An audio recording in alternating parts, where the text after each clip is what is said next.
Now that we've taken care of the console password, we're going to concentrate on the VTY passwords and do a Telnet Lab that'll show us some details that don't always show up in books and other forms of education until it's too late.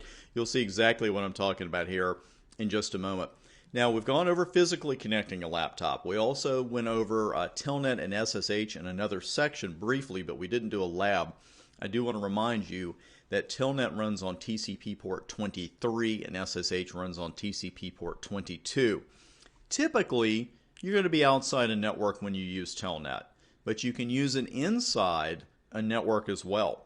If you're at a PC in your local network and you need to check something on a switch or a router in that same network, there's no need to physically visit it and set up the console cable and everything. Just Telnet to it. It's an easy way to do it. Now, we're going to Telnet from one Cisco router to another in this example, but there's one major rule that holds true for any Telnet configuration on a Cisco router or switch.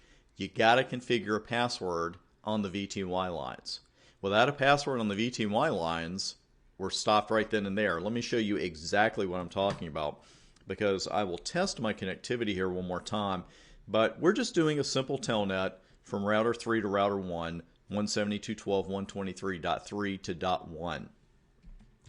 So let me first ping that real quick. And we're gold. So what happens when I try to Telnet? Password required but none set. Well, that's about as obvious a message as we're ever going to get in any kind of network security, right? Hey, you were supposed to set a password, but there isn't one, so you're stuck. So now what we need to do if we want to Telnet successfully to router 1 is to go to router 1 and set that VTY line password. And just a word here, you want to watch your number of VTY lines, because if we're doing this on a switch, most switches have 16 VTY lines, a router has 5. So to cover them all, we just have to do line VTY 0 and then 4, which includes lines 0, 1, 2, 3, and 4. And if you count those on your fingers, like I just did, then there are 5 lines. Now, I know some of you who are getting ahead are already thinking, well, can I set a password for one line and then another and another? We will get to more complex security configurations when you're studying for your security exams. But let's just concentrate right now on a one password fits all solution for Telnet. Now, first off, let's go to router 1 and do the Telnet thing, do that setup.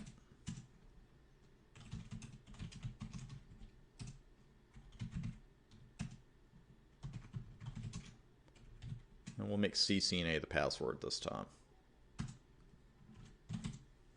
And that's all there is to it. You see the config prompt change to config line after I put that in. And we got the message login disabled until password is set. Then I set the password and we should be good to go. So let's find out. Let's go to 3. Now, instead of typing that command in, what could I have done to just repeat it immediately? Use the up arrow. I'm not huge on a lot of keyboard shortcuts. I'll show you one or two throughout the course. But that one I do find particularly handy because that goes through your command history. So let's try that now. And hey, we're being asked for a password. Again, it won't be shown to us when we're typing it in. Look at that. The prompt changes to router 1 and we are in. So it is just that easy to set a Telnet password. And again, you're going to have some vendors where they have asterisks that appear as you enter a password. But again, Cisco routers and switches do not. And you could see the prompts are something to watch too. We talked about the config modes and you have to watch, the parens, what's in them. But let's check out this mode that we got dropped in, because we were in privilege mode. We were in privilege exec mode when we telnetted from 3 to 1. But notice the default here that we were telnetted into, or put into when we telnetted into router 1. We were put in user exec mode. There's not a lot you can do from there. So, what should we do about that? Let's take a look at the next screen here. I want to talk to you about those modes for just 1 second and show you some examples on the board before so we're going to segue just a little bit. Believe me, the Telnet Lab is not over. But when you first connect to a Cisco router or switch via Telnet or SSH, you can see by default where we were put, and that's user exec mode. In this mode, we have the little arrowhead, and that's it. And there's not much you can do here. Let's even use iOS help. This looks like, oh, look, there is a lot you can do. But as far as configuring anything, there really isn't. There's not much you can do here. There's a few show commands, but that's going to be about it. And you're not even going to be able to run all of those.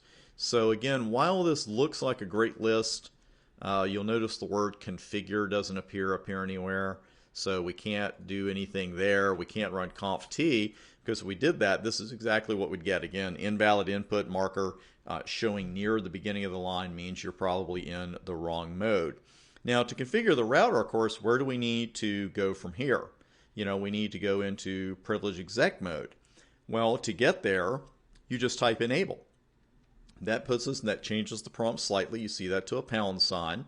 And now I can do conf terminal and do hostname or do whatever I want to from there. Just a regular configuration. It's something we've already seen a couple times in this course. Now, maybe, though, we want to set a password for enable mode. Maybe we don't want just anybody connecting to the router and just being able to go into enable mode and then the config modes from there. Maybe we just want somebody who's telnetting in to look around just to be able to look around. Well, let me show you another reason why we might want to set one of those passwords. Let me go ahead and get out of this. Sorry about the bar there.